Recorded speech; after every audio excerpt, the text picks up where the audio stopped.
여기서 채널A 뉴스합니다. 김진의 돌직구쇼 오신 여러분 반갑습니다. 저는 오늘도 저희 돌직구쇼 생방송이 열리는 오픈 스튜디오 앞에 나와 있습니다. 어제 이재명 후보의 부인 김혜경 씨가 결국 고개를 숙여 사과를 했습니다. 김혜경 씨의 사과에 대해서 정치권의 평가가 엇갈리는데 여러분은 어떤 평가 내리시겠습니까? 잠시 후에 이야기 나눠보겠습니다. 저는 비가 오나 눈이 오나 매일 아침 이곳에서 여러분을 기다리겠습니다. 김진의 돌직구쇼 지금 라이브로 시작합니다. 잠깐만요.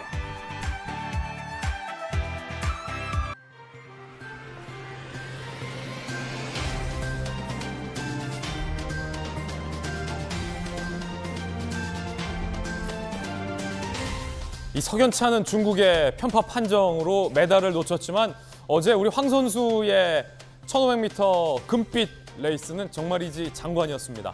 잠시 후에 이야기 전해드리겠습니다. 오늘 조간신문 4가지 키워드 꼽아봤습니다. 먼저 첫 번째 키워드부터 공개하겠습니다. 첫 번째 키워드는 바로 이겁니다. 찐. 김진의 긴이 아닙니다. 뭐가 찐일까? 거두절미 바로 공개하죠. 동아일보 1면입니다. 앞서 말씀드렸듯이 이게 진짜 금이라는 겁니다. 찐금. 황대현 선수 실력으로 텃세를 넘어섰죠. 쇼트트랙 1500m에서 결국 우승을 했습니다. 이게 대한민국 선수들의 실력이고 이게 진짜 금이죠. 진짜 금, 찐금. 동아일보 1면 기분 좋은 기사였습니다. 편파 판정을 뚫고 금메달을 성취한 황대현 선수 그리고 남은 우리 대표팀 선수들도 모두 화이팅입니다. 두 번째 키워드 공개합니다. 바로 이겁니다. 알맹이. 이 알맹이라는 키워드는 참고로 오늘 한겨레 신문이 선택한 표현입니다. 자, 그럼 한겨레 신문은 무엇에 대해서 알맹이란 단어를 선택했고 알맹이를 어떻게 표현했을까요? 4면 기사입니다. 함께 보시죠. 김혜경 씨가 어제 고개 숙여 사과했어요. 과잉 의전 논란에 대해서 수사 감사 결과에 책임을 지겠다 사과했는데 한겨레 신문은 이 사과 어떻게 평가했을까요? 알맹이 없는 사과다라고 한겨레 신문은 혹독하게 평가했습니다. 알맹이 없는 사과. 한겨레 신문 법카 유용 의혹에 대한 구체적인 해명 안 내놨다. 그리고 의약품 대리 처방에 대해서도 명확한 설명 안 내놨다. 한겨레 신문은 김혜경 씨 사과에 대해서 알맹이 없는 사과였다라고 혹독하게 비판하고 있는데 다른 조간신문들, 언론 매체, 정치권의 평가는 어떨까요? 국민 여러분, 여러분은 어떻게 평가하십니까? 잠시 후에 이야기 나눠보겠습니다. 세 번째 키워드 공개합니다. 이어서 세 번째 키워드는 바로 이겁니다. 적폐수사. 현 문재인 정권이 밝혔던 적폐수사가 아닙니다. 누가 한 발언일까요? 한국일보 1면입니다. 윤석열 후보가 문재인 정권을 겨누어 적폐청산하겠다라고 밝혔습니다. 민주당은 즉각 반발하고 있고 이해찬 전 대표는 어디서 감히 라며 역정을 냈습니다. 여러분은 어떻게 생각하십니까? 잠시 후에 문재인 정권 적폐청산하겠다 발언 논란 다뤄보겠습니다. 이어서 네 번째 키워드도 살펴보시죠. 네 번째 키워드는 바로 이겁니다. 60억. 경향신문이 쓰고 있는 60억 그 정체 바로 살펴보시죠. 이 사건 커질 것 같습니다. 디스커버리 자산운용 사모펀드 환매 중단 사건을 수사 중인 경찰이 놀랍게도 장하성 대사가 청와대 재직 때 환매 중단된 이 디스커버리 펀드에 60억 원을 투자했고 김상조 공정거래위원장 시절 4억을 투자한 사실을 경찰이 확인했습니다. 환매 중단 전에 이 돈 뺐는지 안 뺐는지 여부부터 경찰이 지금 수사 중이고 그 논란의 디스커버리 펀드 대표가 장하성 대사의 동생입니다. 경찰의 수사 상황 진척 내용에 따라서 강한 논란이 될 것으로 예상됩니다. 지금까지 신문 읽어주는 남자였습니다.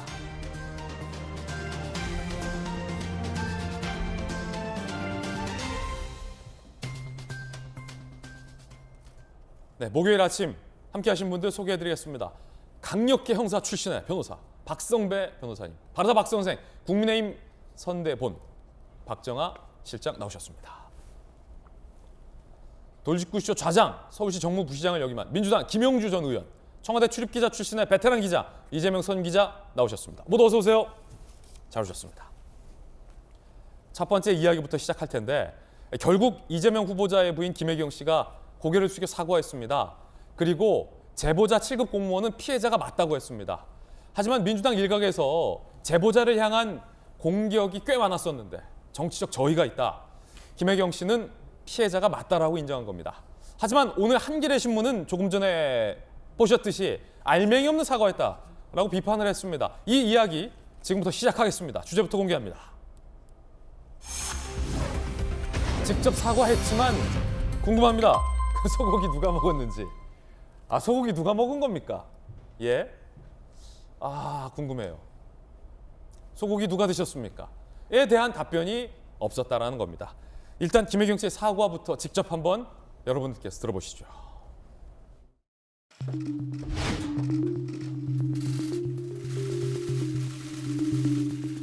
배모 사무관은 오랜 동안 인연을 맺어온 사람입니다.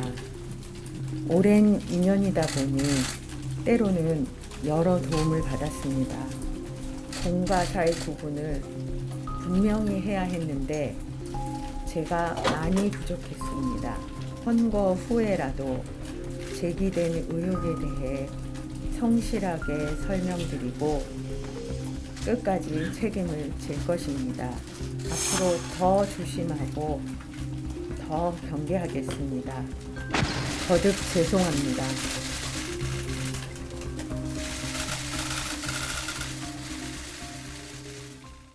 여러 가지 논란에도 불구하고 별일 아니다라는 민주당 우상호 의원의 해명도 있었습니다만 배우자가 직접 고개 숙여 사과했다라는 점, 그리고 제보자를 향해서 피해자분이 맞다라고 사과의 의사를 전했다는 점에서 민주당 내에서는 진정성이 있는 사과였다라는 평가도 나오고 있고, 반면 야당에서는 제기된 의혹 하나도 제대로 해명한 것이 없다, 알맹이가 없는 사과였다라는 혹독한 비판의 목소리도 현재 나오고 있는 상황입니다. 여러분은 어떻게 생각하십니까?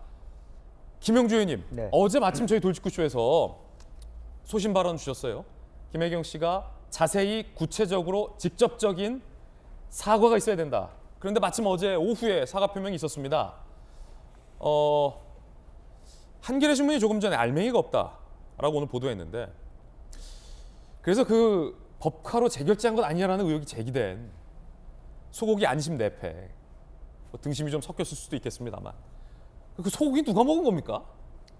글쎄요, 뭐 그것은 이제 뭐 다른 모임에서 같이 먹었을 수도 있고, 뭐 보좌관 비서관들이 같이 먹었을 수도, 이거 저희들이 알 수도 없는 부분이고요. 김혜경 씨는 알 것 아닙니까?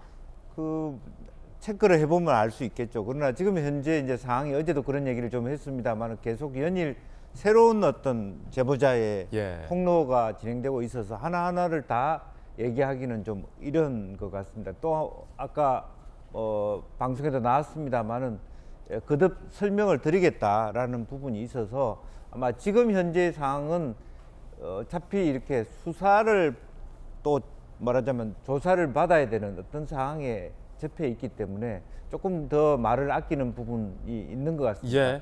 이제 그럼에도 불구하고 사실은 국민 일반들이 받아들이기에는 조금 더 구체성이 있었으면 좋았겠다 하는 아쉬움은 분명히 가지고 있습니다. 그럼에도 불구하고 사과를 안 하는 것보다는 저렇게 직접 나와서 고개 숙여 사과를 하는 게 좋았고, 또 한두 가지 질문에 답을 했으면 더 좋았지 않았겠나, 그런 아쉬움을 갖고 있습니다. 말씀 주셨던 것처럼 제기됐던 무수히 많은 의혹들, 과연 경기도청 소속 관용차는 김혜경 씨를 위해서 상시 대기했었는지에 대한 질문, 법카로 재결제됐다는 의혹이 제기된 소고기 등은 김혜경 씨가 섭취한 것이 맞냐라는 의혹, 대리 처방된 폐경 치료제는 김혜경 씨를 위한 것이었는지 5급 사무관이 먹었던 것인지에 대한 대답들은 어제 없었습니다. 대신 김혜경 씨는 대선 끝난 이후에도 책임질 일은 책임지겠다라고 밝혔는데요. 그 대목 들어보시죠. 법인카드 유용 부분을 포함해서 인정하시는 사실관계가 어디까지인지, 어떤 사실관계를 사고하시는 건지 좀 설명을 부탁드립니다.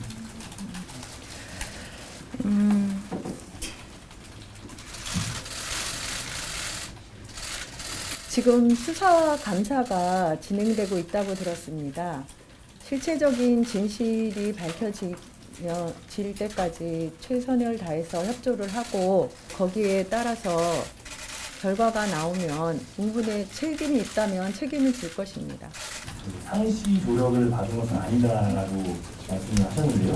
상시가 아니라는 기준은 좀 어떤 것인지랑 제보자는 배달된 음식의 양이 상당하다 이렇게 주장하고 있는데 그럼 이거를 다 뭐 식구들과 함께 드신 건지 그 공익신고자 보호 조치를 한 이 A 씨에 대한 입장 어떻게 되시는지. 제가 A 씨와 그 배 씨의 관계를 몰랐다고 그래서 책임을 회피할 생각은 없습니다. 저의 불찰이라고 생각하고요.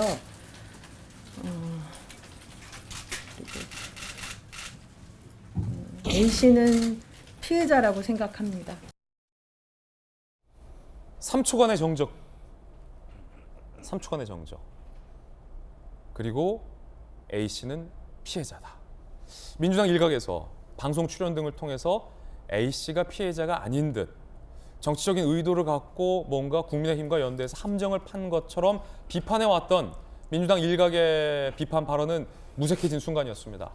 자, 진정성 있는 평가였다, 진정성 있는 사과였다라는 평가가 민주당 내부에서도 나오고 있고 거듭 말씀드리지만 구체성이 없었다라는 비판도 동시에 나오고 있는 상황입니다. 베테랑 기자는 어떻게 봤는지 궁금합니다. 이재민 기자, 그 소고기는 누구 겁니까? 그래서 조금 전에 뭐 김영주 전 의원께서는 안 하는 것보다는 낫다 이렇게 보지만 사실 안 하냐 못한 사과가 있지요. 저는 그러게 바로 어제 김혜경 씨 사과가 안 하냐면 못한 사과가 아니었나 싶습니다. 지금 두 분 의견 갈렸어요. 한슈팍 앉아 계시는데 안 하는 것보단 낫다 김영주 의원 이렇게 평가하셨고 안 하느니만 못한 사과였다. 아니었나 싶은데 그러니까 뭐 좋은 사과라는 게 존재할지 모르겠지만 좋은 사과, 뭐 바른 사과라고 하면 세 가지 조건을 충족시켜야 되는 거죠. 최소한 뭐 빠를수록 좋다 이런 얘기를 많이 하죠. 빨리 인정하는 게 좋다. 근데 어쨌든 사건이 불거지고 5일 있다가 입장문을 냈습니다. 그리고 다시 일주일 있다가 육성 사과를 냈습니다. 이미 12일이 지난 후입니다. 뭐 빠르다고 이제 할 수는 없는 거죠. 그렇다 그러면 최소한 두 가지가 담보돼 있어야 합니다. 하나는 바로 아까 얘기한 것처럼 도대체 무엇에 대해서 구체적으로 어떻게 잘못했다는 게 그 안에 포함돼 있어야죠. 그런 내용이 전혀 없었습니다. 그러다 보니까 바로 피해자가 바로 입장문을 내서 그러면 법인카드 유용을 인정하는 거냐 아니면 그 많은 음식을 누가 먹었다는 거냐라고 바로 되묻지 않습니까? 어제 김혜경 씨가 법인카드 유용 의혹에 대해서 인정을 한 겁니까? 안 한 겁니까? 그걸 인정한 바가 없는 거죠. 그러다 보니까 이제 뭐 피해자라는 표현은 이제 김혜경 썼으니까 7급 공무원이 바로 되묻지 않습니까? 법인카드를 유용했느냐, 유용한 걸 알고 있느냐, 아니면 인정하느냐, 또 그 많은 음식을 누가 먹었느냐 바로 얘기하는데 저는 오히려 이것이 더 쟁점이 돼버리게 만드는 사과였던 거죠. 그러니까 사과로 쟁점을 해소하는 게 아니라 오히려 쟁점을 키운 사과였다 이렇게 보고 전 뭐 마치 박한서 씨의 소설 제목처럼 누가 많은 싱하를 먹었느냐라는 것이 떠오를 정도로 저는 오히려 제가 만약 국민의힘에 있다면 플랜카드 제목을 그렇게 붙일 것 같습니다. 누가 이 많은 음식을 먹었을까라고 붙이면 사실 굉장히 선거 자체가 이 국면으로 가버리게 만드는 그런 사과가 아니었나 싶고 또 하나가 이제 마지막에 좋은 사과였다 그러면 토를 달지 말았어야 되는데 어떤 질문이 와든 김혜경 씨 답변은 똑같았던 거죠. 어떻게 똑같았냐면 지금 감사와 수사가 진행되고 있다. 감사 수사 결과에 따라서 책임질 부분이 있으면 응분의 책임을 지겠다. 이것이 어제 김혜경 씨 얘기였습니다. 그런데 감사는 지금 여러 번 지적됐지만 이재명 후보가 임명한 경기도 감사관이 지금 법인카드 유용 혐의에 대해서 감사를 하고 있습니다. 수사는 이재명 후보의 대학 후배이자 그리고 뭐 친정부 검사라고 평가받고 있는 수원지검장의 지휘하에 지금 이루어지고 있습니다. 그러다 보니까 셀프 감사다, 이 수사를 믿을 수 있느냐 이런 신뢰 문제가 있는 상황에서 더 큰 문제는 뭐냐면 그러면 이 감사와 수사 결과가 선거 전 20일밖에 안 남은 선거 전에 나온다는 겁니까? 그럼 보장도 없는 거죠. 그렇게 되면 결국 선거까지 그냥 시간을 끌겠다라는 걸로 비춰줄 수 있는 거죠. 그런 점에서 과연 이 사과가 안 하는 것보다 나은 사과였나 이런 근본적인 의문이 듭니다. 예, 두 분의 평가가 극명하게 갈립니다. 다시 한번 말씀드리지만 김영주 전 의원은 안 한 것보다 나은 진정성 있는 사과였다. 다소 아쉬움은 있지만 라는 평가. 하지만 이재명 기자는 이럴 거면 사과를 왜 하느냐. 결국 대선 때까지 뭉치려는 것 아니냐라는 비판. 두 분의 의견이 서로 다른 상황입니다. 그러면 김혜경 씨에게 제기된 의혹이 무엇인지 조금 정리를 할 필요가 있을 것 같습니다. 수사와 감사 결과에 책임을 지겠다라고 답변을 했는데 의혹은 이런 것들이 제기됐었죠. 법인카드 사적 이용, 재결제되고 했던 부분, 그리고 약 대리 처방한 것, 아들 병원비 결제 퇴원 수속을 대행했던 것, 관용차를 사적 이용했는지 여부, 배 씨를 불법 채용했는지 의혹. 하나, 둘, 셋, 넷, 다섯. 크게 이 5가지 현안 의혹에 대해서 어제 무엇 하나 구체적인 해명을 하지 않았습니다. 그래서 논란은 더욱더 커지고 있는 그런 상황입니다. 수사 전문가 나왔습니다. 강력계 형사 출신의 박승호 변호사님. 사실 강력계 형사시니까 이 수사가 매우 고도의 수사 기법을 요하는 굉장히 난도가 높은 고난도 수사가 필요한 의혹들입니까? 아니면 쉽게 말해서 그냥 툭 치면 툭 나오는 결과가 5가지 의혹. 고난도 수사의 범위는 아니라고 볼 수 있습니다만 쉬운 수사입니까 이거? 그렇지만 법인카드 유용 등 횡령 의혹에 대해서는 그 사용 내역을 소액이라도 일일이 확인해야 하는 절차를 거쳐야 해서 시간은 상당히 소요됩니다. 시간 한 5가지 중에서 네. 다시 한번 좀 띄워주실 수 있어요? 가장 빨리 걸리는 수사는 어떤 의혹이고 좀 시간이 오래 걸릴 것으로 보이는 의혹은 어떤 거가 있겠습니까? 지금 저희 나가고 있는데. 약 대리 처방이 비교적 빨리 마무리될 것으로 보이고 요건 한 며칠이면 됩니까? 강력계 가면. 피의자가 신문에 응해야 하는 절차가 있는데 피의자가 예. 곧바로 신문에 응한다면 한 2주 안에는 끝날 수 있지 않을까 아, 싶고 2주 안에 끝난다. 그 대선 전에 약 대리 처방했는지 아닌지는 가릴 수 있다는 거네요. 네네. 이 법인카드 사적 이용은 시간이 가장 오래 걸릴 것으로 예상됩니다. 네. 피의자에게 직접 확인해야 할 뿐만 아니라 구체적인 사용 내역이 정당한지 부당한지를 일일이 확인해야 하는 절차를 거쳐야 하기 때문에 힘든 수사는 아니지만 품이 많이 드는 수사라고 평가할 수 있습니다. 발품이 좀 많이 든 수사. 네네네. 저 의약품 대리 처방 2주면 된다 말씀 주셨는데 물론 강력계 형사 경험, 개인적 경험으로 개인적 의견 주신 건데 뭐 어떻게 하면 바로 알 수 있습니까? 의약품 대리 처방을 먹었는지 안 먹었는지. 민주당에서는 아니다라고 주장하고 있는데. 네, 그 의료법상 실제로 진료한 의사만이 처방전을 교부할 수 있고 실제로 진료를 받은 환자만이 처방전을 수령할 수 있습니다. 굉장히 단순한 법률 조항이기 때문에 이 조항에 위반되는 행위가 있는지 없는지도 비교적 단순하게 확인할 수가 예. 있습니다. 실제로 김혜경 씨가 현장에 나가서 직접 진찰을 받았는지 진찰을 받은 주체가 제3자가 존재한다면 그가 아닌 누군가가 처방을 받은 사실이 있는지 등은 비교적 당시 사실관계에 관여했던 사람들을 조사하는 과정에서 일목요연하게 정리된다. 정리될 수 있습니다. 그리고 지난주에 제가 언급했던 것처럼 혹여나 당사자들 간의 진술이 엇갈린다면 이 처방전에 명시된 약을 그동안 사용해온 자가 누구인지만 밝힌다고 하더라도 당사자의 진술에도 불구하고 혐의가 인정될 가능성이 상당히 높아지게 됩니다. 임신을 뭐 포기했었다, 아니다, 임신 치료제와 폐경 치료제는 동일하다, 뭐 여러 가지 민주당 일각의 얘기가 있었지만 그런 건 중요한 게 아니다. 배모 씨가 정말 이 약을 먹었는지 안 먹었는지는 쉽게 알 수 있다. 그렇군요. 바로 어제 박찬대 대변인에게 기자들이 이걸 물었습니다. 그래서 그 약은 누가 먹었느냐라고 말이죠. 뭐라고 대답했을까요? 배우자 A 씨가 이제 음식을 배달했다고 해서 보고를 했잖아요. 그 음식들은 이제 가족들이 이렇게 함께 먹는 거예요. 뭐 수사도 진행이 될 거고 그다음에 감사 기관에서도 감사 절차가 진행되고 있으니까 그 결과를 살펴보시면 될 것 같습니다. 네? 약이잖아요. 확인이 안 되셨다는 입장이 여전히 그대로인지 안 되셨다면 눈앞에 걸릴 가져가서 먹었다는 거예요. 그 사실관계는 지금은 알 수 없고요. 수사와 감사 결과를 통해 가지고 말씀을 드리겠다. 대리처방과 관련돼서 김혜경 씨의 약이 안 듣고 대리처방받지 않았다는 입장 권한 못 표시한 거죠? 네, 본인의 이름으로 아마 약을 처방받은 것으로 알고 있습니다. 네. 자, 이 대목이 조금 헷갈리는데 박정하 대변인 어떻게 들으셨습니까? 사실관계는 알 수 없다. 대리 처방 의혹에 대해서. 하지만 김혜경 씨가 그 약을 대리 처방 받은 건 아니다. 라는 박찬대 대변인의 설명이었어요. 뭐 어제 저도 그 얘기 들었습니다만 뭐 화내고 싶지도 않고요. 사실은 앞서 여러분들 말씀 주셨고 국민들이 보고 계시니까 저는 뭐 국민들께서 알아서 판단하시리라고 생각을 합니다. 우선 김혜경 씨가 정치인은 아니잖아요. 정치인의 배우자잖아요. 그래서 저런 자리까지 오게 된 건에 대해서는 굉장히 힘들었을 거라고 생각을 해요. 그러나 무한 검증 받아야 된다고 얘기한 거는 오히려 민주당이 먼저 했어요. 김혜경 씨가 스스로 얘기했던 얘기예요. 그렇기 때문에 저렇게까지 된 거에 대해서 저는 힘들었겠지만 스스로 감내해 내야 된다고 생각을 합니다. 그런데 한번 볼까요? 껍데기 하나도 없었어요. 그리고 박찬대 수석 대변인 저렇게 얘기했어요. 저는 만약에 진짜 진심으로 사과를 하고자 했다면 저렇게 하면 안 된다고 생각을 합니다. 오늘 아침에 제가 방송 오느라고 봤더니 광화문 사거리에 겸손은 머리의 높이가 아니라 마음의 높이라고 한 큰 현수막이 걸려 있더라고요.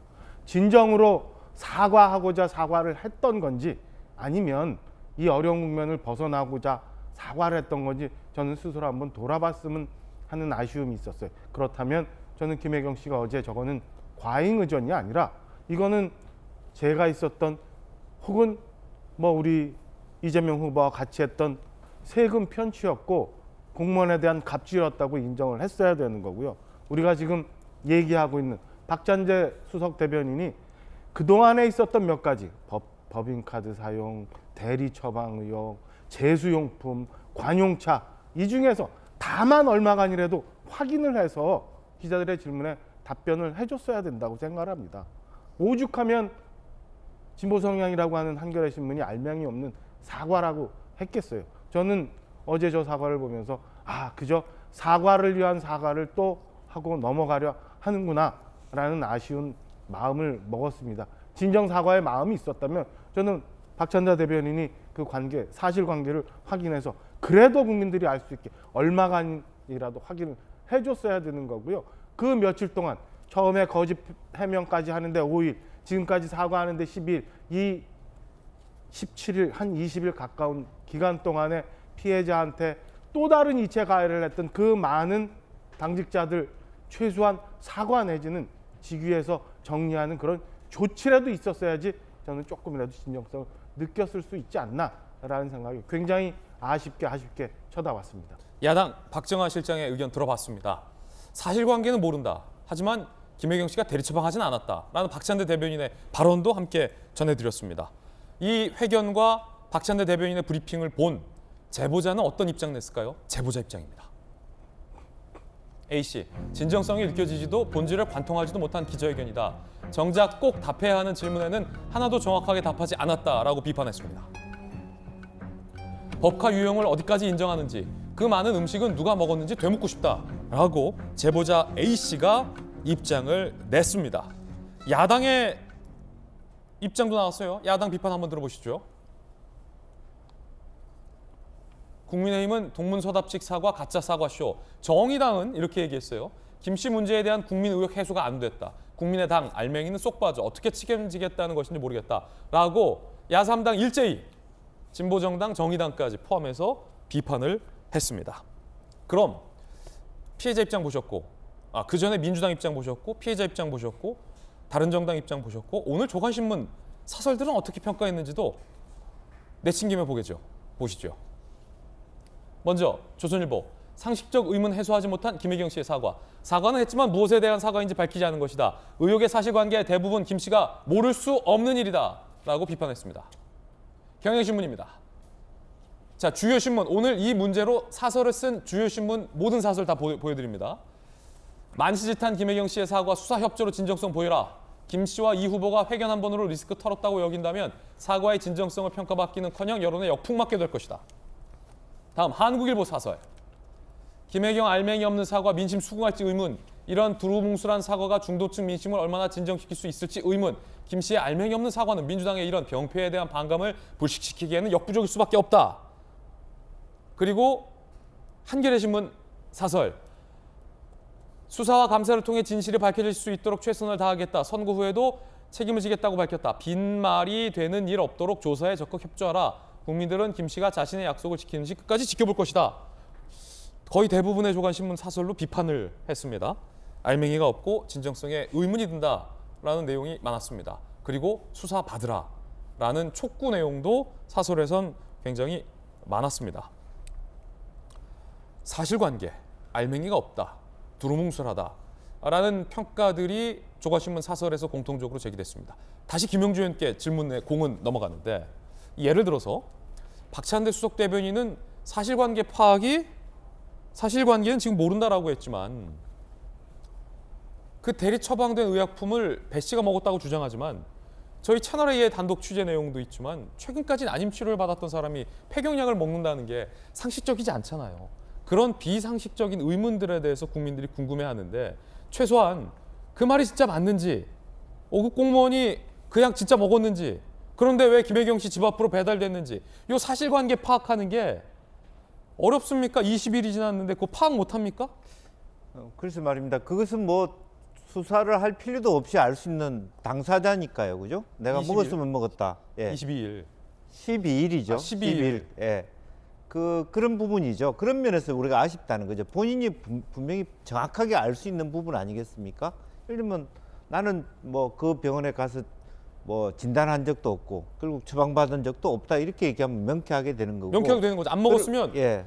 그 약이 왜 우리 집 문에 걸렸는지 모르겠다. 나는 단 한 번도 먹은 적 없다. 그렇게 뭐 얘기를 하면, 혹은 뭐 사실 그렇게 먹었다면 그렇게 내가 당연히 가서 받아야 될 약을 대리 처방받은 것은 사실은 내 잘못이라든지 모든 책임을 내가 지겠다라든지 이렇게 얘기하면 사실은 그 민주당에 있는 공보팀도 좀 정확하게 대응할 수 있지 않겠습니까? 지금 그렇죠. 현재 사과의 문제 못지않게 민주당의 여러 가지 대변인들이나 공보팀들이 굉장히 혼선을 각기 빚고 있잖아요. 말하자면 변명을 한다지만 이게 앞뒤가 안 맞고 오히려 더 화를 키우는 이제 그런 결과들이 많이 나왔기 때문에 또다시 비판을 받는 이제 그런 측면이 있기 때문에 저도 이제 뭐 정확하게 바로 본인이 알 수 있는 부분들까지는 일정 정도의 양심 선언이라든지 어떤 사실관계 확인을 해줬으면 다는 아니더라도요. 그래도 어쨌든 수사를 받을 것을 전대로 내가 불리한 부분을 뭐 발언하지 않는 것은 있다 하더라도 당장에 급하게 뭐 예를 들어서 제보자가 다시 저렇게 반박하는 정도는 하지 않을 수 있는 어떤 진정성 어린 사과가 됐는데 아무래도 그런 것들을 너무 많이 앞으로 받을 수사 뭐 감사 이런 것을 너무 많이 의식하고 있는 거 아닌가. 그러다 보니까 또 한 번의 어떤 사과에도 불구하고 이것이 식지 않는다라는 이제 아쉬움을 남기게 된 것이죠. 수석 대변인도 사실관계를 파악하지 못하는 상황에서 이루어진 김혜경 씨의 사과. 과연 여러분들은 어떻게 평가하십니까? 이낙연 전 대표가 최근 이재명 후보 선대위의 지휘를 맡았죠. 그런데 이렇게 얘기했습니다. 진솔하게 인정할 건 인정해야 한다라고 말이죠. 들어보시죠. 진솔하게 인정하고 겸허하게 사죄드리겠습니다. 당내에서는 김혜경 씨가 직접 나와서 진솔하게 메시지를 전해야 된다 그런 의견도 제기된 걸로 알고 있습니다. 직접 나오는 방안에 대해서 어떻게 보십니까? 아까 말씀드린 대로 진솔과 겸허라고 하는 것이 무엇을 의미할지 잘 새겨주시길 바랍니다. 자, 김혜경 씨의 사과 직전에 이낙연 전 대표는 사과 전에 이렇게 밝혔습니다. 아마도 꼭 김혜경 씨에게만 요구하는 메시지는 아닐 것이라는 분석이 조간신문들에 나옵니다. 당내에 있었던 수많은 지금까지의 해명들 논란이 된 바 있었는데 이런 해명들 이제는 안 된다라는 걸 이낙연 전 대표가 지적한 게 아닐까 하는 분석인 거죠. 들어보시죠. 저도 내 아플 때 내 약을 제 비서가 사다 줄 때가 있거든요. 근데 일반 약 사다 주는 거하고 다른 사람 이름으로 처방받으신 적은 없을 거 아니에요, 송 대표님. 예. 전혀 다른 얘기잖아요, 그건. 아무튼 이 문제는 제가 잘 모르니까 저한테 묻힌 것이고. 한 번에 공개하는 것도 아니고 하나씩 공개하면서 저는 이게 그래서 약간 정치적인 목적도 있어 보인다는 걸 생각합니다. 김혜경 씨가 자신이 부릴 수 없는 공무원에게 자신의 사적 심부름을 시켰다는 줄 알았더니 그게 아니라 5급을 7급한테 시켰다는 거 아닙니까? 우선 자꾸 김혜경 측 어쩌고 10여 차례 어쩌고 이런 게 나오니까 지금 저런 오해가 생기는데 김혜경 님이 조장했다, 사주했다 이런 근거가 하나도 안 나왔습니다. 오랫동안 알고 지내던 어공이라면서요. 근데 무슨 갑질입니까? 이 문제 별거 아니다. 국민들 별 문제 아니라고 생각하고 있다라고 말했던 우상호 의원. 발언의 뉘앙스가 달라졌습니다. 설사 일부 좀 과장됐거나 억울한 게 있다 하더라도 단 한 가지라도 사실관계가 있으면 사과하고 국민에게 죄송스럽게 생각한다고 고개 숙여야 된다. 이재명 기자, 앞으로 민주당 일각의 논평들이 좀 달라질까요? 달라져야 하겠죠. 근데 어제 김혜경 씨의 사과 기자회견에서 그나마 의미 있는 메시지를 하나 꼽으라면 제보자 7급 공무원 A씨를 두고 A씨는 피해자다라고 김혜경 씨가 분명하게 규정을 해줬죠. 그런 점에서 앞으로 이제 민주당 스탠스가 어떻게 달라질지 봐야 되는데, 자, 이게 왜 중요하냐면 계속 민주당이 지금까지 이 논란이 제기되니까 처음에는 사실관계를 해명하려다가 그게 이제 잘 안 되니까 그 다음에 한 게 이제 메신저를 공격한 거죠. 뭐 메시지를 이제 훼손하기 위해서 메신저를 공격하는 건 사실 굉장히 고전적인 수법입니다. 그러면서 이 7급 공무원 A 씨가 뭐 9개월 동안 근무를 하면서 거의 다 녹음을 했다. 그러니까 여긴 정치적 의도가 있고 그렇기 때문에 이 주장을 다 신뢰할 수 없다. 이것이 이제 민주당의 주장이었던 건데, 만약에 이 주장이 맞다 그러면 자, 김건희 씨의 7시간 녹취록은 더 명백한 정치적 의도를 가지고 녹음한 겁니다. 그것도 당연히 비판을 했어야죠. 그러니까 그렇지 않다 그러면 그건 사실상 그야말로 내로남불 논란에 오히려 더 빠지게 되는 그런 결과가 될 겁니다. 그러니까 그래서 만약에 설령 7급 공무원이 이 5급 배모 씨로부터 악감정에서 녹음을 했다.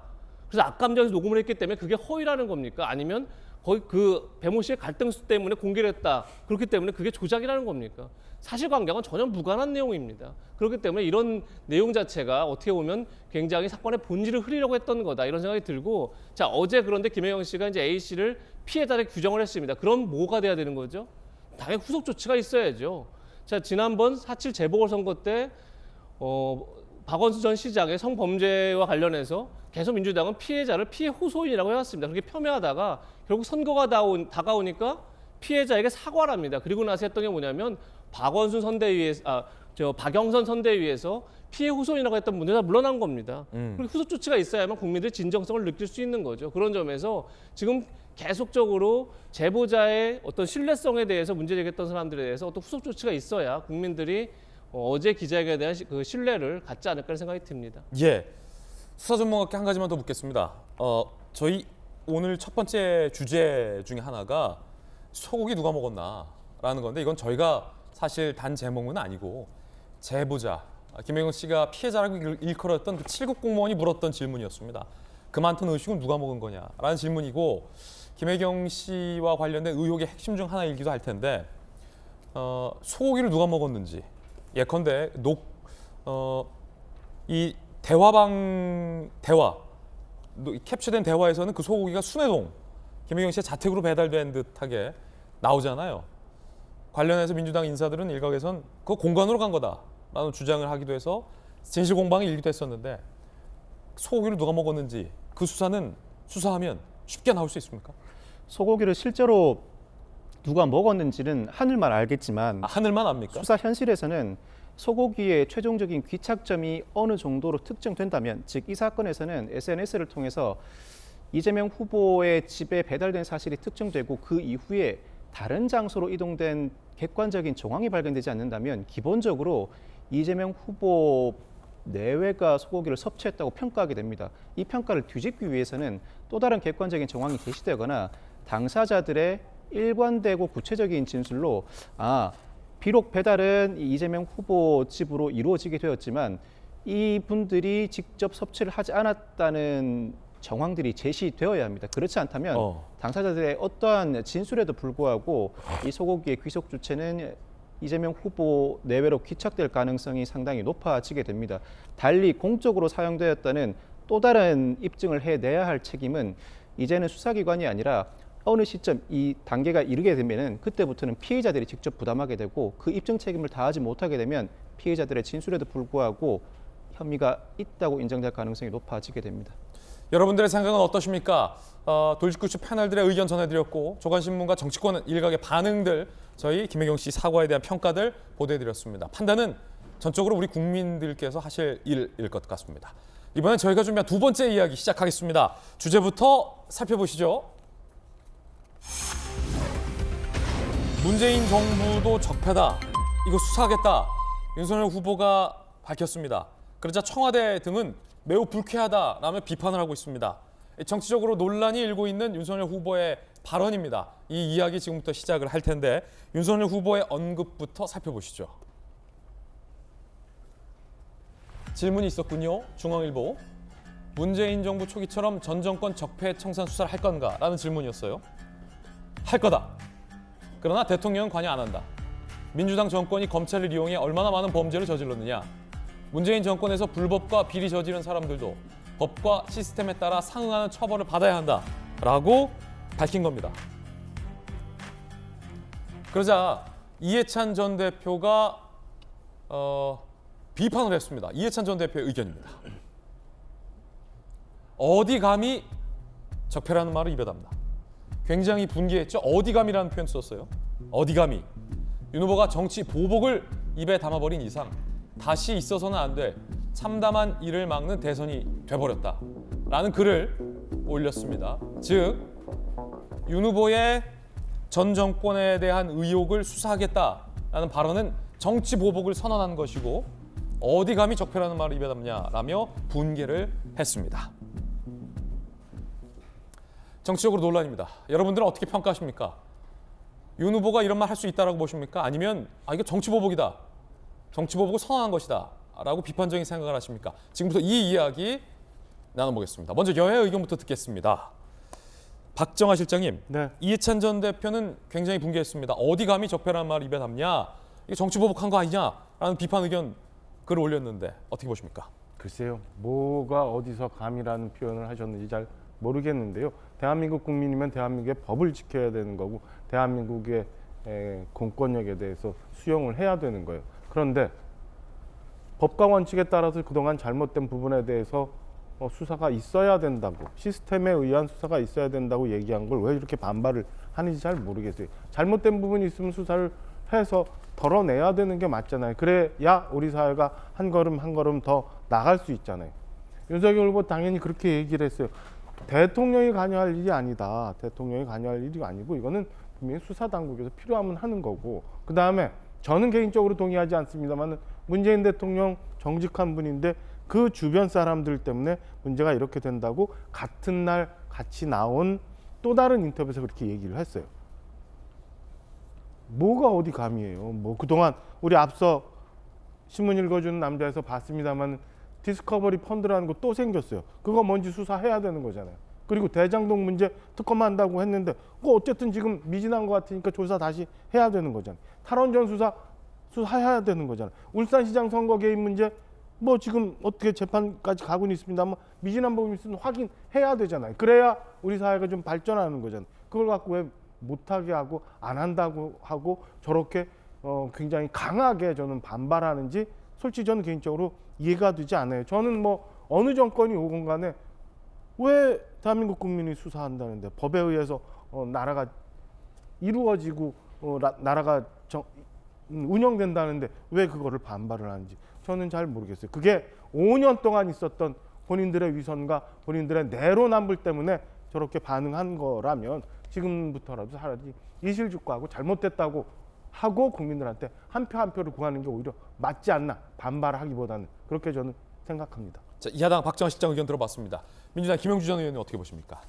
글쎄 뭐 검찰이 알아서 수사할 일이 있으면 문제가 되면 수사하는 건 마땅하다고 보여집니다. 그런데 지금 이제 윤 후보가 말하는 과정에서 뭐 한동훈 검사는 독립운동하듯이 했다라고 하는 것은 이미 어떻게 보면 대통령이 차기 검찰총장을 런닝메이트 하듯이 검찰 내부에서 이미 윤석열 한동훈 라인을 다시 이렇게 줄 세우는 어떤 진영 간 갈등으로 되고 있고, 실제로 그 문제를 자기 스스로가 이 문제를 많이 느꼈다면 그야말로 상권 분립에 의해서 내가 만약 대통령이 되면 전혀 일체 수사에 관여하지 않겠다.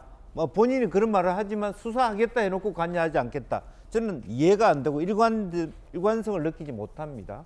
이제 그래서 언론에서도 지금 보면은 벌써 진영 갈등을 만들고 있나 이렇게 얘기까지 하거든요. 그래서 실제적으로 보면 차기에 내가 대통령이 되면 검찰총장은 아마 한동훈이 될 것이다 이런 얘기를 하고 있는 거나 마찬가지이기 때문에 과연 이 타임에 저런 얘기하는 게 적절한지 저는 모르겠습니다. 그래서 누군가 지금 원하는 것은 뭐 적폐든 아니든 간에 검찰이 정치적인 어떤 중립을 지키면서 결과적으로 정말 국민들이 생각할 때 수사할 일이 있으면 수사를 하고 또 수사할 일이 없으면 안 하는 어떤 제자리로 보내야 되는데 다시 한번 검찰 내부에 줄 세우거나 긴장감을 준다는 의미에서 부적절하다 그렇게 생각이 듭니다. 예, 여야 두 분의 상이한 의견 전해드리고 있습니다. 이해찬 전 대표가 어디 감히 적폐라고 부르냐라고 반발했습니다. 그러니까 5년 문재인 정부를 왜 적폐라고 규정하느냐라는 것에 대한 반발 의견인 것 같습니다. 그런데 윤석열 후보 측에서는 적폐라는 단어는 문정부만 쓸 수 있는 것인가? 라고 반문하고 있는 상황입니다. 여기에 청와대가 등장합니다. 문재인 청와대는 과연 어떤 입장을 냈을까요? 함께 보시죠. 청와대 고위 관계자의 이례적 격양 발언이 보도되고 있는데 매우 부적절하고 불쾌하다. 아무리 선거지만 서로 지켜야 할 선언이 있는 것이다. 라는 거죠. 우리 정권을 적폐, 청산돼야 할 적폐라고 규정하는 것에 대해서 청와대가 굉장히 불쾌하다라는 입장을 이 고위 관계자는 숨기지 않은 겁니다. 이해찬 전 대표와 청와대가 반발을 했습니다. 그러자 윤석열 후보가 다시 재반박을 했습니다. 들어보시죠. 그거를 보복이라는 프레임으로 하게 되면은 내가 한 거는 정당한 적폐의 처리고 또 남이 하는 거는 보복이고 그런 프레임은 맞지 않다. 관련해서 사대에서도 방금 부적절하고 불쾌하다는 입장을 냈는데 불쾌할 일이 뭐 있겠습니까? 그 시스템상 그렇게 된다는 얘기를 한 건데. 그리고 뭐 스스로 생각하기에 문제될 게 없다면 불쾌할 일이 없지 않겠습니까? 상식적인 얘기인데. 청와대와 윤석열 후보가 문정부 적폐청산을 두고서 대립했던 대목, 이 장면 함께 보셨습니다. 어디서 감히 적폐라고 쓰느냐. 일각에선 적폐는 당신 누가 쓸 수 있느냐. 라는 약간 적폐 소유권 논쟁 같기도 하고요. 이재명 기자 한편으론. 자, 문재인 정부의 국정과제 1호 국정과제가 적폐청산이었습니다. 그럼 국민의힘 정부 때는 적폐가 쌓이고 문재인 정부, 민주당 정부 때는 적폐가 없다는 건 도대체 어떤 자신감이 나오는 겁니까? 그건 존재하지 않는 거죠. 그러니까 권력을 운영하는 과정 속에서 적폐라는 건 계속 만들어지는 겁니다. 그걸 계속 새로운 정부가 청산해 나가는 거죠. 계속 그것이 이제 어떻게 보면 역사의 진보인 거죠. 발전해 나가는 과정 속에 있는 거죠. 그런 점에서 뭐 윤석열 후보의 얘기 자체가 틀린 건 없어 보입니다. 제가 개인적으로 볼 때는. 그러니까 뭐 상대가 하면, 그러니까 내가 하면 그건 정당한 적폐청산이고 상대가 하면 정치 보복이다라는 주장 자체가 어불성설이죠. 말이 되지 않습니다. 그런데 다만, 자, 적폐청산이란 말은 윤석열 후보가 스스로 얘기했습니다. 이건 법률적 용어가 아닙니다. 맞습니다. 법률적 용어가 아니라 적폐청산은 이미 정치적 수사입니다. 어떤 정치적 수사가 되냐면 현 정부에서 상대 진영을 지독하게 정치를 보복하는 수사로 적폐청산이 쓰였습니다. 현 정부에서. 실제 그래서 박근혜, 이명박 정부 인사 한 1000여 명이 수사를 받고 200여 명이 구속되고 거기다가 수사 과정 속에서 5명 정도가 극단적 선택을 했습니다. 그것이 지금 적폐청산이었습니다. 지난 문재인 정부 2년간에. 그런데 어쨌든 제가 볼 때 윤석열 후보는 머릿속에서 아니 지난 정부에서 비리가 드러나면 그걸 수사 안 하느냐? 당연히 해야지 라는 개념으로 썼을 수 있습니다. 하지만 분명히 당시 언론 인터뷰 질문은 적폐청산 할 거냐 이렇게 물어봤습니다. 예. 그렇다 그러면 이건 법률 용어가 아닌 거죠. 이미 문재인 정부에서 2, 3년 동안 지난 정부를 거의 어떻게 보면 보복과 그다음 그 증오심을 국정농으로 삼았던 그런 정치적 수사를 똑같이 물어본 겁니다. 그렇다 그러면 그것을 옹호하는 게 과연 맞느냐. 윤석열 후보 입장에서는 어쨌든 통합의 정치, 다시 공존의 정치를 하겠다는 그것을 이제 공정과 상식을 내세웠는데 그렇다 그러면 문재인 정부의 적폐청산은 없다라고 하는 게 당시 질문에 대한 적합한 답이 아니었을까 저는 개인적으로 그렇게 봅니다. 그러니까 비리가 들어가면 당연히 수사를 해야죠. 그 점에 틀림이 없지만 과연 문재인 정부식 적폐청산을 질문했을 때 그것에 대해서 해야죠라고 말하는 것이 옳았느냐. 저는 거기에 대해서 의문이 있다 이런 말씀을 드리고 싶습니다. 양쪽에 대한 비판 의견 주셨습니다. 여러분들은 어떻게 생각하십니까? 자, 그런가 하면 윤석열 후보의 인터뷰 과정 중에서 이 대장동과 관련된 부분 수사 의지 여부에도 답변을 했는데 함께 보시죠.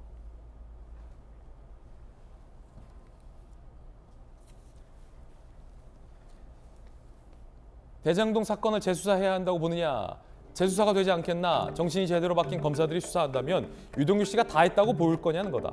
권한을 가진 사람, 의사결정할 수 있는 사람이 이재명 당시 성남시장인데 라고 얘기를 했습니다. 집권하면 대장동은 반드시 재수사한다 라는 의지를 밝힌 겁니다. 관련돼서 이재명 후보가 지난달 22일에 내 얘기는 아니다 라면서 했던 발언도 다시 회자가 되고 있습니다. 들어보시죠. 제 두려움의 원천은 이런 겁니다. 지금 검찰 있는 제도 덮고 없는 제도 만들 수 있다고 믿는 조직들입니다. 이번에는 제가 지면 없는 죄 만들어서 감옥 갈 것 같습니다, 여러분. 물론 논란이 되자 이재명 후보는 이거 내 얘기 아니다. 역사적인 얘기다. 아니다라고 해명을 한 바 있습니다. 내 얘기 아니다라고 해명을 한 바 있습니다. 박성배 변호사님, 강력계 출신 변호사잖아요. 윤석열 후보가 집권하면, 이재명 후보가 집권한다면 이런 질문들 참 많이 인터뷰 받는 것 같습니다. 적폐 수사와 더불어 대장동 반드시 수사한다. 네. 자, 이에 대해서 어떻게 보십니까? 역대 대선 과정에서 자신이 당선되면 전 정권에 대해서 수사를 진행하겠다는 대선 후보의 발언을 저는 개인적으로 들어본 적이 없는 것 같습니다. 일종의 정치 보복으로 해석될 여지가 있기 때문에. 예. 이 인터뷰에서 윤 후보는 전 정권 적폐청산 수사를 할 것인가라는 질문에 할 거다라고 전제하고 뒤에 말을 이어가는데 방점은 오히려 뒤에 언급에 찍혔어야 하지 않나 싶은 생각이 듭니다.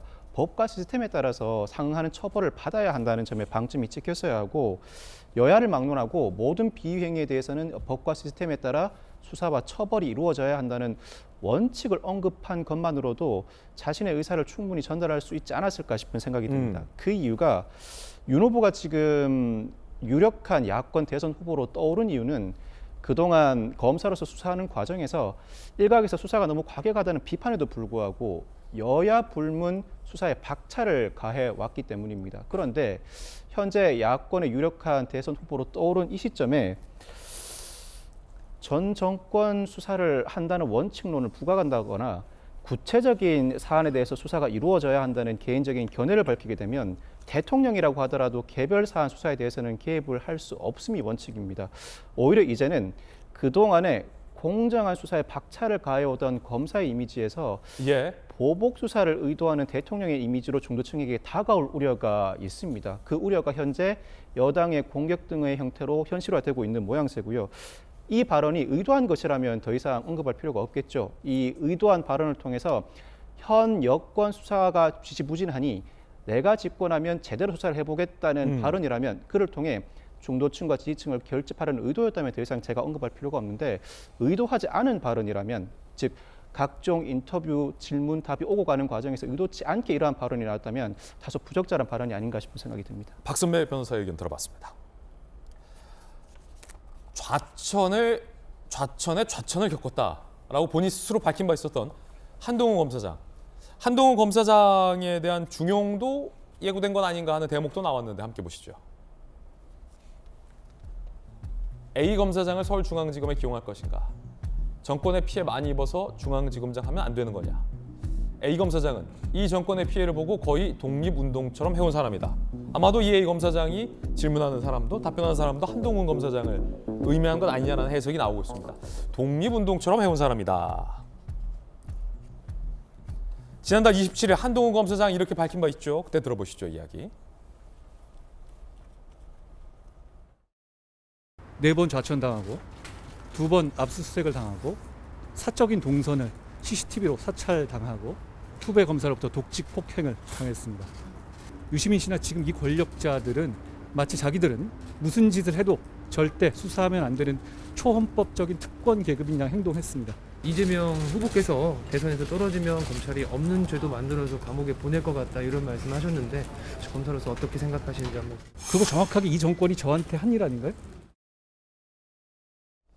자, 이 한동훈 검사장에 대해서 윤석열 후보는 정권에 의해서 탄압을 많이 받은 인물이다. 독립운동한테 했다라는 말 다시 한번 좀 살펴볼 수 있을까요? 중앙지검장 하면 안 되냐? 이 정권의 피해를 보고 거의 독립운동처럼 해온 사람이다 라는 말 표현이 나왔. 어떤 조간신문에서인가? 박정화 대변인. 네. 문재인 대통령이 조국 전 장관 법무부 임명을 강행하고 나서 지금 정경심 씨의 대법원 최종 유죄가 나왔잖아요. 근데 그 전에 문재인 대통령이 신년 기자회견이셨던가 조 전 장관에게 마음의 빚이 있다라고 말했던 대목이 생각난다라고 어떤 언론인은 회상하기도 했던데 지금 민주당에서는 굉장히 문제 있는 발언이다라고 비판하는 대목 중에 하나인 것 같아요. 한동훈에 대한 인터뷰도. 그건 맥락과 좀 다른 얘기인 것 같아요. 예. 그렇게 해석될 여지가 있게 인터뷰가 소개가 되긴 했는데 저 현장에 배석해 있었는데 그렇습니까? 어떻게 진행이 됐느냐. 자, 최근에 검찰에 있었던 사람들하고 정치 같이 할 거냐? 아니요. 그 사람들은 검찰 일을 해야죠. 그리고 과거 여당이 계속 공격하듯이 과거에 검찰에 있었다고 이미 3선, 4선이 된 중진 의원들마저도 다 검찰이라고 얘기하면서 검찰공화국이라고 몰아가는 거는 잘못된 거다라고 전제를 하면서 기자가 이렇게 물어봐요. 그러면은 검찰 내 몇몇 피해를 보고 있다는 사람들이 어떻게 향후 돼야 된다고 생각하느냐라는 취지의 질문에 정당하고 공정하게 인사가 된다면 정당하고 공정하게 인사가 되고 그렇게 평가받아서 누구나 다 인정할 수 있는 검찰 내 인사가 된다면 그런 몇몇 사람들은 다 도드라질 거다. 정상적으로 다 그 맞는 자리에 배치가 될 거다라는 얘기의 취지를 하면서 저희가 나온 거예요. 그러니까 이 여당에서 공격하는 것처럼 무슨 뭐 특정한 한동훈 검사장을 지목해서 저 사람을 어떤 자리에 올려서 뭘 수사를 어떻게 하고 이렇게 나온 게 아니에요. 본인들이 아까도 말씀드렸지만 무언가 불편한 구석이 있으니까 저렇게 과잉 해석을 하는 거지. 저는 저 맥락상 쭉 나온 얘기가 현장에 있었던 저로서는 충분히 있을 수 있는 얘기였다라고 생각을 합니다. 정치권, 여야에서는 이 대목이 논쟁입니다. 윤석열 후보의 저 발언을 두고 민주당에서는 정치보복 하겠다는 거냐라고 반발하고 있고 야당에서는 찔리니까 괜히 그러지 라고 맞받아치고 있습니다. 나란히 들어보겠습니다. 먼저 민주당 발언입니다. 듣기에 따라서는 정치보복을 하겠다 이렇게 들릴 수 있는 말씀이셔서 매우 당황스럽고 유감스럽게 생각합니다. 윤석열 후보가 대통령이 되면 문재인 대통령에 대한 정치보복의 우려가 현실로 확인되었다. 정치보복 발언을 취소하고 국민 앞에 사과할 것을 촉구한다. 반드시 보복하겠다는 강력한 의사를 표명하는 것입니다. 만에 하나 집권을 하게 된다면 그 나라는 분명히 검찰공화국, 보복의 정치, 부정적인 정치가 난무하는 그런 나라가 될 것입니다. 그러자 국민의힘에서는 도둑이 제발 저린다. 원일이 선대본 대변인, 정치보복 용어 엉뚱한 곳에 끌어다 댄 경강부에 도둑이 제발 저린, 무엇이 그렇게 두려워 정치보복 프레임으로 권력형 비리를 덮으려 하는가라고 답변이 나왔습니다. 김영주 의원님, 지금 뭐 정치보복이다 아니다 이거 어차피 다 국민들이 그냥 판단하시면 될 일이고 여러분들의 의견 다 들었으니 이것과 무관하게 대장동 의혹, 이재명 후보도 특검해야 한다고 했잖아요. 근데 지금 특검 안 되고 있잖아요. 누구 탓인지는 국민께서 판단하실 일이니까 이 자리에서 굳이 또 그 식상한 이야기들 반복할 필요는 없을 것 같고 어쨌든 대장동 수사 다시 돼야 되는 건 아닙니까? 그리고 앞서서 원전 비리 의혹, 공무원이 신내림 받았다라고 얘기할 정도면 국민들 앞에서 장난치는 것도 아니고 국민들 분노가 굉장히 많았는데 이런 것들도 정치 보복 여부를 떠나서 이런 프레임 논쟁을 떠나서 공명정대하게 다시 수사돼야 되는 거 아닙니까? 누가 집권하면 해야 되고 누가 집권하면 안 해야 되는 겁니까? 이제 문제는 그게 있는 것이 아니고 이제 윤 후보가 발언을 하는 과정에서 정상적인 검사라면 똑똑한 검사라면 이런 전제를 달고 있거든요. 그러니까 지금 현재 그 수사 중에 있는 사람들은 정상적이지도 않고 똑똑하지도 않고 이런 프레임을 건다고요. 그렇게 보는 거죠. 그리고 나와 함께 했던 한동훈은 똑똑하고 정상적이다. 이렇게 갈라치기를 한다는 게 문제가 있다는 거죠. 독립운동가. 그러니까 실제적으로 앞으로 정말 좋은 정치가 해야 될 것은 대통령이 누가 되든 간에 대통령과 상관없이 눈치 보지 않고 본인이 그렇게 얘기했던 처럼 고요하게 정말 자기 스스로가 어떤 누가 검사든 간에 그 자리에 가면 수사할 일이면 수사하고 고사할 건 고사하고 이렇게 해나갈 수 있도록 환경을 만들어주는 게 정치 영역인데 자기와 함께 했던 사람들은 정상적이고 똑똑했는데 이 정부에 있는 사람들은 다 비정상들이고 바보들이다 이런 프레임을 계속 가지거든요. 이제 그러다 보니까 그것이 아까 뭐 우리 뭐 박정환 실장 그런 얘기를 했습니다만은 왜 언론에서조차도 이것은 문제 있다라고 하고 논평을 하게 되느냐라고 하는 것은 좀 곱씹어 봐야 될 대목이라는 것이죠. 김영주 의원님의 의견도 들어봤습니다. 이번엔 저희가 준비한 세 번째 이야기 시작하겠습니다. 오늘 이슈들이 다 논쟁적이고 치열하고 상당히 흥미가 있습니다. 여러분의 국민들은 과연 어떻게 생각할지도 상당히 궁금합니다. 세 번째 이야기도 그렇습니다. 주제 공개하죠. 중국 어선을 격침하겠다라는 이재명 후보의 발언. 정치적으로 이것도 역시 논란입니다. 할 법한 얘기였냐? 아니면 어떻게 그런 얘기를 할 수 있냐? 여러분은 어떻게 생각하십니까? 이야기 시작하겠습니다. 논란이 된 이재명 후보의 중국 어선 격침론 살펴보시죠. 역시 세계일보와의 인터뷰에서 나왔습니다. 동서해역에 북한이나 중국 불법조업 강력 단속할 것, 불법 영해 침범인데 격침해버려야 한다라는 표현에서 격침은 제가 국방부로 출입해서 잘 압니다. 격침은 어뢰나 미사일 등으로 배를 침몰시킨다라는 뜻을 갖고 있습니다. 군사적 용어입니다. 격침해야 된다라는 용어를 쓴 겁니다. 중국 어선, 불법 어선 격침해버려야 한다라는 이재명 후보의 발언이 정치적으로 논란이 되고 있습니다. 함께 보시죠.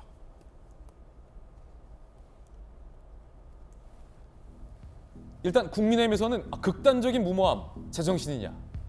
허은아, 편파 논란, 국민적 분노 편승 의도였겠지만 올림픽에 대한 생각 없는 급발진 강성 발언. 자, 정의당도 비판했어요. 심상정 후보.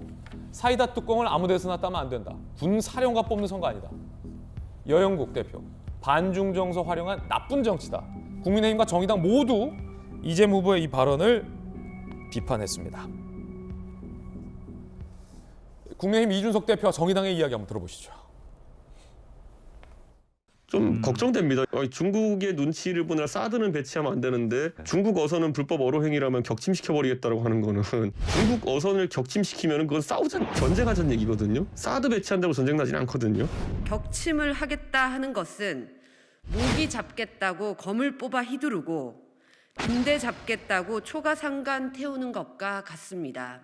국제법에도 어긋나는 행위이고 그냥 분풀이에 불과합니다. 자, 일단 그러면 이게 논란인데 정의당은 국제법에 어긋난다라고 비판했으니까 프로토콜, 이재명 기자, 프로토콜상 따져보자고요. 중국 어선이 사실은 이재명 후보가 얘기한 대로 문제가 많거든요. 꽃게도 잡아가고 우리 소중한 어족 자원을 싹쓸이 해가는 탓에 불법으로 영해를 침범해서 우리 어민들이 곤란을 겪는데 그렇다고 국제적 프로토콜상으로 선 넘어오면 바로 격침시킬 수 있습니까? 민간 어선을 지금 얘기한 것처럼 격침이라는 건 공격해서 침몰시키는 겁니다. 민간 어선을 그렇게 하는 건 참 해서는 안 되는 거죠. 물론 이제 불법 어업을 하고 있다 그러면 납포를 해서 몰수를 해서 폐기 처분할 수 있습니다. 배를. 근데 그거는 격침하고는 전혀 다른 개념인 거죠. 예. 빼앗아서 결국은 그 배가 결국은 막 결국 어족을 다 쓸어가는 그런 이제 일이 벌어지면 그 배를 저희가 몰수해서 폐기 처분은 가능하지만 격침이라는 건 이제 굉장히 어떻게 보면 군사적 용어인 거고 그건 민간 어선에 대해서 군사적 공격을 한다 그러면 그건 그야말로 중국과의 전쟁을 하자 뭐 이런 의미가 되기 때문에 사실 굉장히 거친 표현을 썼다. 그래서 실제 이재명 후보도 나중에 해명을 하면서 몰수해서 폐기 처분하다는 뜻이다 이렇게 얘기를 했으면 저는 오히려 깔끔히 사과를 해서 문제가 안 될 것 같습니다. 본인이 스스로 단어를 잘못 선택하는 거죠. 그런 점에서 뭐 문제라고 지적할 수 있을 것 같고 뭐 이준석 대표 얘기한 것처럼 그러면서 불구하고 이제 이재명 후보가 갑자기 격침 얘기를 꺼내니까 모두가 좀 당황스러운 거 아니겠습니까? 예. 특히나 윤석열 후보가 사드 추가 배치가 필요하다 얘기했더니 중국을 자극해서 경제를 망칠 수 있다 이렇게까지 표현하면서 반대했었는데 만약에 민간 어선을 격침한다 그러면 그거야말로 뭐 중국과의 진짜 결별을 선언하는 거기 때문에 뭐 오히려 굉장히 앞뒤가 맞지 않는 그런 반응을 했던 게 아닌가 이런 생각이 듭니다. 근데 다만 전 이런 생각이 듭니다. 굉장히 이게 논평할 때마다 이런 혼란을 겪는데 격침이라는 표현을 썼다는 건 결국은 어떻게 보면 강한 수호 의지 아니겠습니까? 진짜 뭐 격침을 하겠다라는 것도 있겠지만 사실은 의지를 강하게 표현한 거죠. 예. 반면에 윤석열 후보가 선제 타격을 얘기했습니다. 실제 뭐 선제 타격을 지금 하겠다는 게 아니지 않습니까? 그야말로 강한 어떤 조금이라도 공격의 징후가 있으면 우리가 주저하지 않고 보복할 수 있겠다 이런 의지를 표명한 건데 거기서 민주당도 공격을 합니다. 그러니까 상대가 서로의 의지 표명을 또 공격하는 그러니까 어떻게 보면 서로가 거울을 보면서 계속 공격하고 있는 게 아닌가 싶을 정도로 제가 볼 때 이 이슈가 자체가 어떻게 보면 의지 표명을 너무 또 과도하게 공격하는 측면도 있지 않나 생각도 듭니다. 그렇군요. 이재명 후보의 이야기도 한번 들어보겠습니다. 이재명 후보입니다. 지난해 12월에 중국 불법 어선들 상대로 납포랑 몰수를 하겠다고 하셨는데 어제 격침시키겠다고 하셨어요. 네. 강하게 말씀하신 배경은 특별히 바뀐 건 없고 그 말씀을 다시 한번 강조했다 이렇게 생각해 주시고 그 이전에도 이 영해를 침범해서 우리 국내 통제에 따르지 않는 불법 어로에 대해서는 강경 대응해야 된다는 말씀 계속 밝혀왔던 일관된 입장입니다. 민간인이 있는 상태에서 공격하는 형태를 의미하는 것이 전혀 아니고 언급한 인도네시아 사례에서와 같이 어떤 불법 어로 행위에 대한 제재 차원에서 이제 선박을 침몰시키는 제재 사례가 있었습니다. 그런 사례를 언급한 것이라는 점을 제가 부연 설명하겠습니다. 현지에서 몰수 폐기 처분을 동시에 실시한다. 그런 차원입니다. 그러니까 정리하자면 격침이라는 표현을 썼지만 실제 격침하겠다는 게 아니고 몰수 폐기하겠다라는 뜻이었다라고 해명을 했군요. 몰수 폐기와 박성배 변호사님, 격침은 다른 용어 아닙니까? 그러면 이재명 후보가 용어를 잘못 썼다라고 인정을 한 겁니까? 용어를 잘못 썼다고 인정하는 취지 같아 보입니다. 그렇군요. 예, 용어 자체가 명백히 다르죠.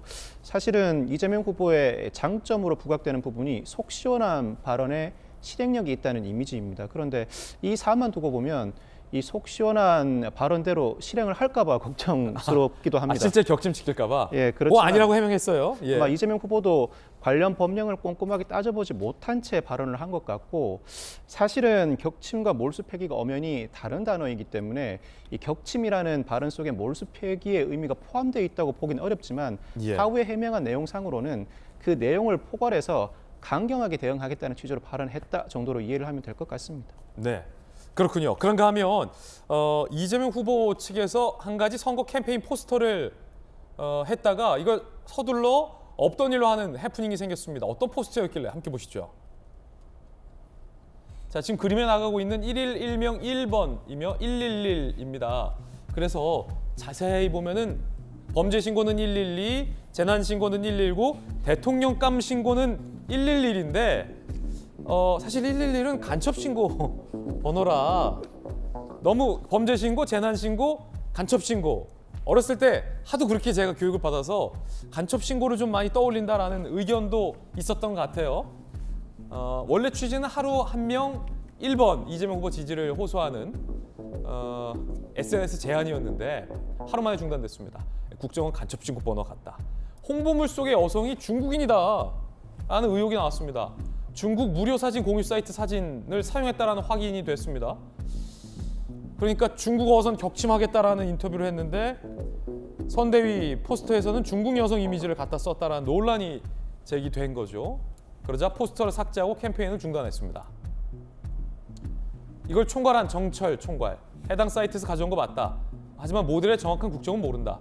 간첩 신고 번호 생각 못한 제 불찰이다라고 담백하게 또 인정을 했습니다. 너무 간첩 신고 같잖아요, 김영주 의원님 111이면. 왜냐하면 그 위에 포스터가 범죄 신고 112, 화재 신고 119, 그다음에 111은 간첩 신고 111 이게 딱 이렇게 되지 않습니까? 네.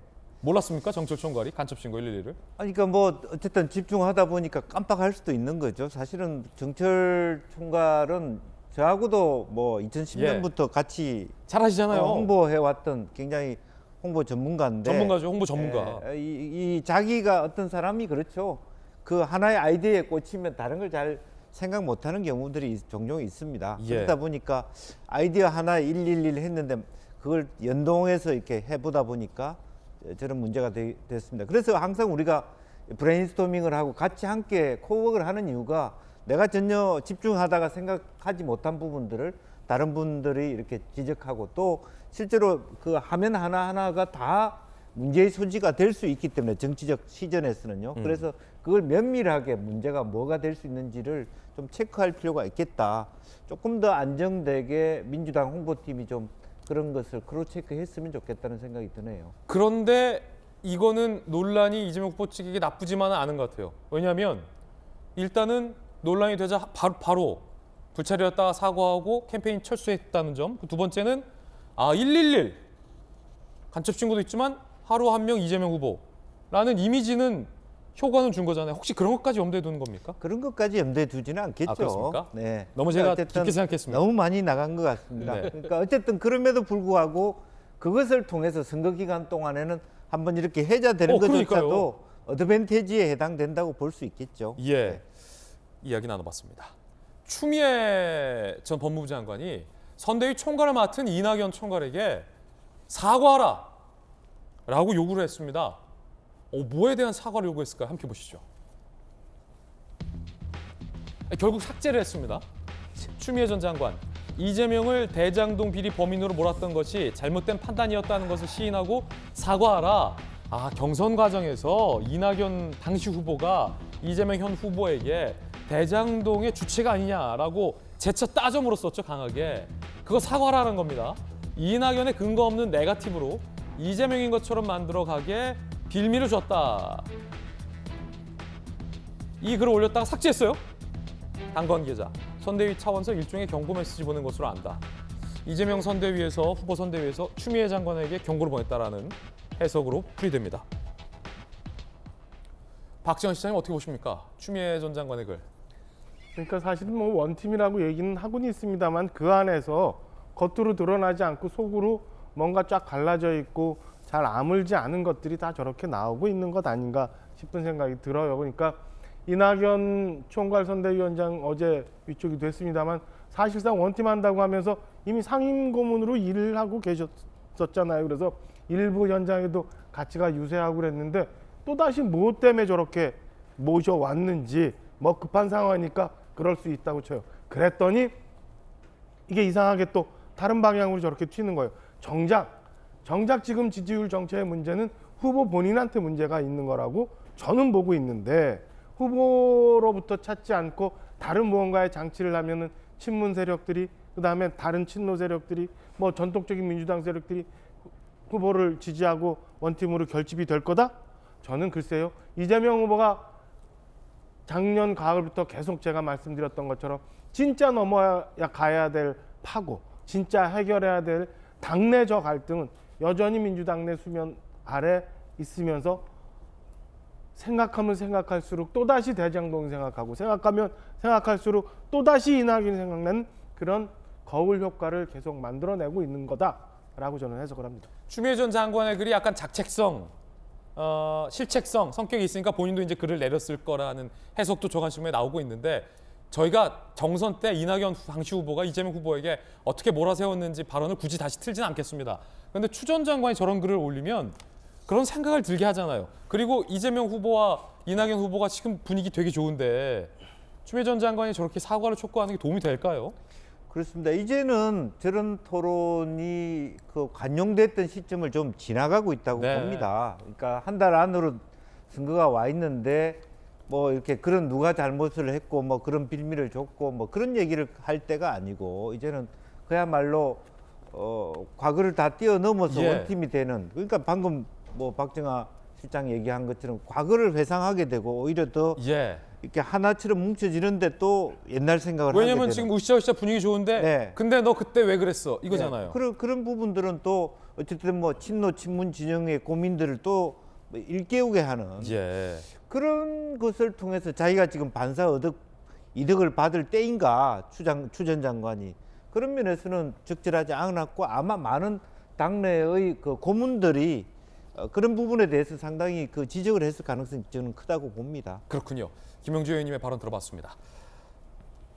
단일화 여부가 될 건가 안 될 건가도 이번 선거에서의 관심사항입니다. 여론조사 몇 장, 최신 여론조사 준비했습니다. 저희 돌직구쇼의 대형 미디어홀에서 지금부터 제가 직접 여러분께 브리핑해드리겠습니다. 저와 함께 이동하시죠. 자, 여러분들께서는 거실에서 편안하게 최신 여론조사 결과를 시원하게 김진 앵커의 설명 들으시면 됩니다. 자, 일단 단일화 후보 선호도 조사부터 말씀드리겠습니다. 한국갤럽 조사 결과인데 윤석열 후보가 40.6%, 안철수 후보가 50.6%에 각각 단일화를 한다면 누구를 선호하느냐라는 응답이 나왔습니다. 물론 역선택도 이 안에는 포함될 수 있다는 말씀 드리겠습니다. 넥스트 리서치는 이렇게 여론조사를 했습니다. 역시 단일화 선호도인데 윤석열 후보는 31.7%, 안철수 후보는 25.6%의 선호도 결과가 나왔습니다. 두 여론조사 결과가 좀 다소 다릅니다. 이재명 기자, 왜 달라요? 글쎄요. 너무 단도직입지 않나요? 왜 이렇게 다르죠? 여러 가지가 있겠죠. 지금 뭐 조금 전에 이제 김진 앵커는 역선택이 있다 이렇게 얘기를 했는데 저는 예전에도 말씀드렸던 역선택 자체를 저는 별로 이렇게 있다라고 믿지 않습니다. 그러니까 예를 들면 이재명 후보 지지자가 윤석열과 안철수 중에서 누가 덜 나쁘다라고 했을 때 그걸 반드시 역선택으로 말할 수 있느냐, 그렇진 않은 거죠. 그런 점에서 뭐 역선택이란 말보다는 어쨌든 간에 안철수 후보가 갖고 있는 어쨌든 이재명 후보도 싫고 윤석열 후보도 싫고 이런 지지층이 존재하는 거죠. 예. 그런 이제 힘이 있기 때문에 확실히 외연 확장에서는 더 앞서는 측면이 있다. 그게 지금 제가 볼 때는 한국 갤럽 조사에서 나타났다고 볼 수 있는데 반면에 또 다른 조사에서는 윤석열 후보가 앞서는 건 확실히 근데 지지층의 응집도는 확실히 윤석열 후보가 앞서고 있죠. 그런 점에서 특히나 이제 국민의힘이란 큰 제일 야당 후보이기도 하고요. 그런 점에서 글쎄요, 둘이 갖고 있는 어떤 장점이 다르다. 그런 것들이 여론조사마다 좀 다르게 나타나는 그런 현상이 있지 않나 이런 생각이 듭니다. 단일화 시의 가상 3자 대결 결과도 준비가 되어 있습니다. 함께 보시죠. 한국갤럽 여론조사 결과입니다. 자, 먼저 윤석열 후보로 단일화됐을 때 이재명 후보 39.5%, 윤석열 후보 44.8%, 심상정 후보 7.5%의 여론조사 결과가 나오는 걸로 발표가 됐습니다. 자, 그럼 안철수 후보로 단일화가 됐을 때는 어떨까요? 함께 보시죠. 이재명 후보 35.9%, 안철수 후보 45.6%, 심상정 후보 6.6%의 결과가 나왔습니다. 단일화가 된 쪽에 유리하다라는 걸 시사합니다. 단일화가 될까요? 지금부터는 이 문제에 대해서 이야기 나눠볼 텐데 안철수 후보와의 단일화에 대해서 의외의 이야기가 나왔습니다. 안민석 의원은 민주당에 물밑으로 많은 얘기가 오간다. 이재명 후보와 안철수 후보와 단일화 얘기를 한 겁니다. 이야기 들어보시죠. 단일화 관련돼 가지고 이 자리에서 밝힐 수 없는 많은 이야기들이 오고 가고 지난 한 달 동안 일들이 진행돼 왔다는 사실 말씀드리고요. 네, 안철수 후보가 추구하는 정치적 노선과 또 가치, 또 공약들, 또 정치개혁에 대한 의지, 오히려 좀 민주당 이재명 후보와 또 가깝지 않나라고 개인적으로 좀 생각을 좀 해봅니다. 네. 민주당 안민석 의원은 얘기할 수 없는 많은 이야기들이 물밑에서 오갔다라고 밝혔습니다. 그래서 이재명 후보는 뭐라고 답변했을까요? 나도 모르는 얘기들이 오갔냐라는 반응이에요. 들어보시죠. 보도를 보고 이런 거 하고 있나? 나도 모르게 그런 거 하나? 이런 생각이 들었습니다. 고민이 없으신 건가요? 고민이야 왜 없겠습니까만 그 보도 내용은 제가 아는 바로는 사실이 아닙니다. 자, 그런가 하면 안철수 후보, 윤석열 후보 사이의 단일화 이슈에서 이준석 대표가 안철수 후보와 단일화에 대해서 굉장히 부정적입니다. 이야기 들어보시죠. 지금은 이제 모든 게 사비에서 나와야 되는 상황 아니겠습니까? 예. 국민의당이란 당이 뭐 과거에 비해서 당원 수가 있는 것도 아니고 당비 수입도 없는 걸로 알고 있는데 거의 예. 그러면 결국 사비로 다 내야 되는데 지금 선거를 완주할 상황은 아닌 걸로 보입니다. 자, 과연 단일화는 될까요? 지켜봐야 될 것 같습니다. 이번에 저희가 준비한 다음 이슈인데 올림픽 얘기를 해야겠습니다. 중국의 편파 판정에도 불구하고 이게 중국 운동회냐라는 전 국민적인 어떤 분노까지 일었던 편파 판정에도 불구하고 황대현 선수가 마침내 기어코 결국엔 금메달을 따냈습니다. 주제부터 공개합니다. 함께 보시죠. 이게 진짜 금메달 아니겠습니까? 라는 한 조간신문의 제목도 있었습니다. 이게 진짜 금, 리스펙. 정말 통쾌한 서륙의 질주였습니다. 함께 보시죠. 황대현 선수 어제 남자 쇼트트랙 1500m 결선 2분 9초 223 기록 1위 금메달. 와, 저도 경기 영상 봤는데 8바퀴인가 7바퀴인가 앞두고서부터 계속 1등으로 달렸어요. 그 집념. 내가 이거 그냥 마지막에 안 따라잡는다. 처음부터 내가 1등 하겠다. 이를 악물고 황대현 질주, 전력 질주. 1000m에 아쉬운 판정이 있었는데 내가 노력했던 걸 다 보여주면 좋은 성적 따라올 거라고 믿고 임했다. 황대현이 질주하자 그 누구도 추월하지 못했습니다.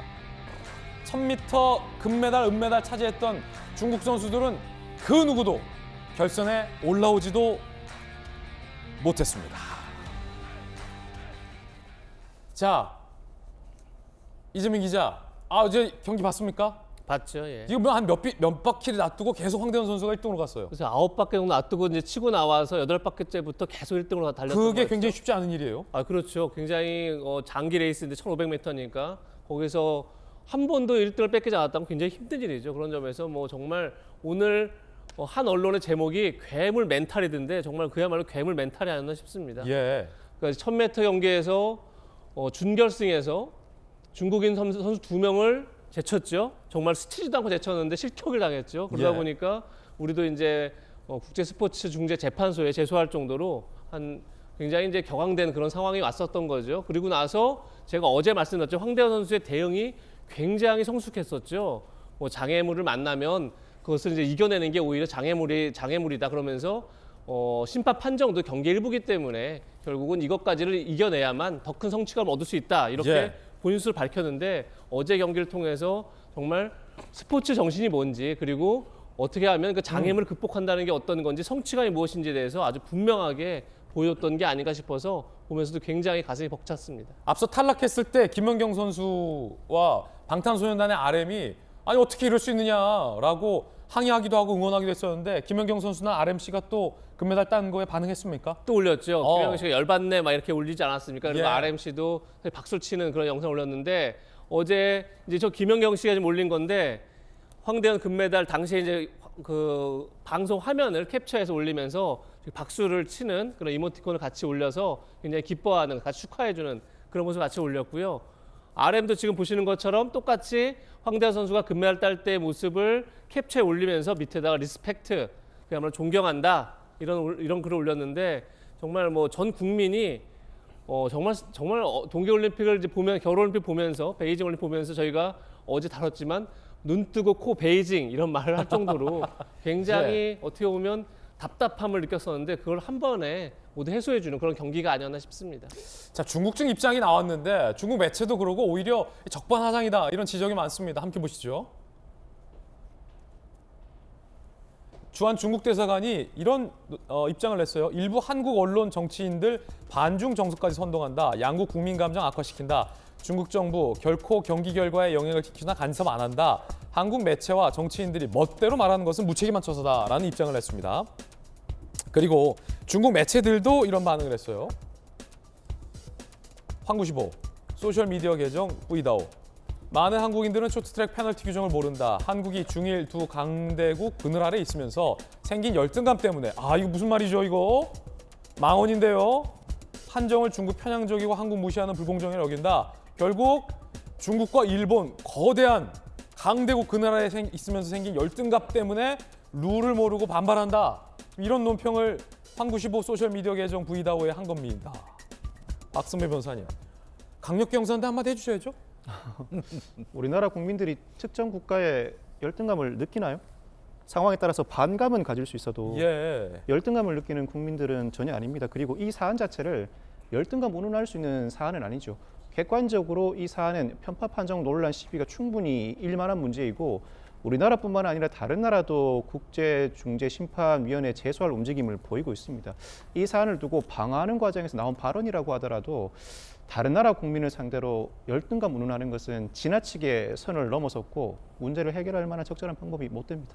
예. 자, 그런가 하면 민주당의 안민석 의원이 이 중국 편파 판정의 핵심 이유는 삼성이다라고 답변을 해서 굉장히 의아하다라는 반응들이 나오고 있습니다. 이야기 들어보시죠. 왜 이런 일이 일어났느냐. 저는 핵심적인 이유로 삼성 이야기를 하고 싶어요. 삼성이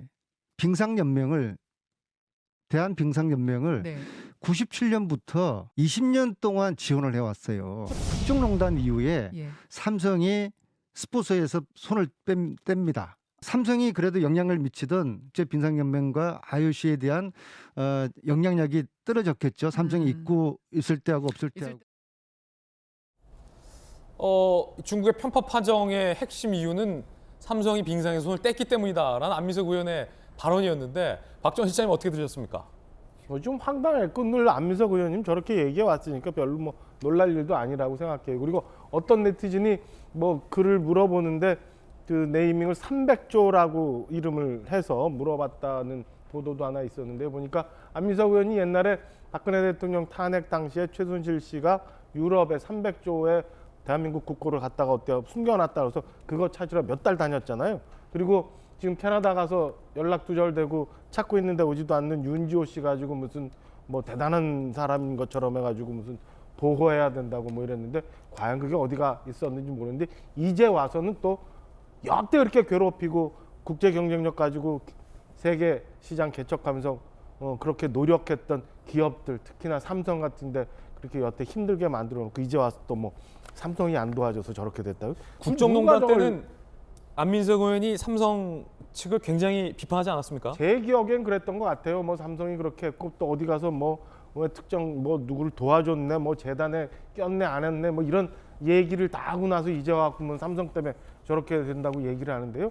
아까 우리 그 황대현 선수 금메달 따면서 그리고 그 전에 1000m에서 실패했을 때 그리고 얼마 전에 나왔던 우리 배추보이 금메달 못 달고 실패했을 때 보여줬던 우리 젊은 친구들의 그 당당함을 이런 기성 정치인들이 애초부터 중국에 대고 당당하게 했다면 오늘 저런 일이 있었을까라고 스스로 부끄러워해야지 저기다 대고 또 끼는지 저는 잘 모르겠습니다. 오늘 뭐 중앙일보도 쇼트트랙 편파 판정은 삼성 지원 끊겨서 안민석 엉뚱한 데 화살이라고 비판하는 기사들 보도하고 있는데 위키윤, AI 윤석열도 비판을 했습니다. 들어보시죠. 쇼트트랙 편파 판정이 삼성 때문이라뇨. 안탱탱님의 무지성 드립에 감탄이 절로 나네요. 여당에 계신 분들은 도대체 어떤 세상을 살고 있는 건가요? 이런 분들이 지난 5년간 대한민국을 좀먹었다 생각하니 피가 거꾸로 솟네요. 아, 근데 안탱탱님, 이 후보님이 면담하자고 방으로 좀 들어오라고 하시네요. 건투를 빕니다. 자, 논란이 일자 안민석 의원은 이거 가짜뉴스다라고 반발하고 있습니다. 안민석 의원의 해명도 소개해드립니다. 삼성 탓을 한 게 아니고 오히려 대기업이 대한민국 스포츠 발전과 외교에 끼치는 선한 영향력을 말한 것이다. 가짜뉴스로 분열을 조장하지 말아야 한다라고 반박을 합니다. 김영주 의원님, 네.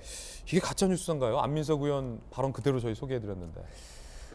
이제 안민석 의원이 얘기하고자 했던 것은 이제 이건희 전 회장을 비롯해서 그동안 IOC의 위원이라든지 국제 스포츠 연맹과 관련된 어떤 한국의 영향력들이 있어 왔었는데 대한체육회가 그런 부분에 대한 것들을 잘 좀 짜서 실제로 우리가 문제 제소를 했을 때 국제 빙상연맹이라든지 국제 스포츠 재판소 같은 데서 우리의 목소리를 들어줄 수 있는 환경을 만들어 가는데 좀 소홀하지 않았느냐, 이제 그런 얘기인 것 같습니다. 이거 반대로 뒤집어 보면 그 삼성이 계속해서 빙상연맹 회장을 하고 있으면 중국이 편파 판정을 안 했으리란 얘기입니까? 아니, 그런 차원이 아니고 항의를 받아줬으리란 실제로 이제 국제올림픽위원회에 활동을 예. 많이 온 것도 사실이거든요. 이제 그런 부분에 대해서 이제 실제로 보면은 이제 최순실의 그 문제로 인해서 좀 위축돼 있었다. 이제 그런 것들이 문제가 발생됐을 때 우리가 적극적으로 말해 우리 문제를 풀 수 없는 환경으로 가는 것이 안타깝다 정도인 것 같고, 특히 이제 안민석 의원은 그 실제적으로 대학에 다닐 때 스포츠학과의 교수로 있었기 때문에 우리나라 체육계의 현실을 가장 많이 아는 사람입니다. 다른 얘기하고는 좀 달리 대한체육회라든지 속사정을 깊이 아는 사람이었기 때문에 현재 우리 한국 스포츠계가 지니고 있는 어떤 외교적 환경이 열악해진 것에 대한 좀 한탄이지 삼성 탓을 한다든지 그렇게 하지는 않는다, 그렇게 볼 수 있겠습니다. 예, 확실히 그래도 세계적인 기업 삼성이 영향력을 미칠 수 있었다면 우리 측의 항의가 좀 더 존중되지 않았을까라는 안타까움의 표현인 것 같기는 해요. 그렇죠? 여러분들은 어떻게 생각하십니까? 60초 광고 보고 돌아오겠습니다. 오늘 저희가 준비한 소식 모두 다 전해드렸습니다. 저희들은 내일 아침 8시 50분에 더욱더 풍성한 소식 들고 인사드리겠습니다. 오늘 하루는 분명 어제보다 나을 겁니다. 좋은 하루 되십시오. 고맙습니다.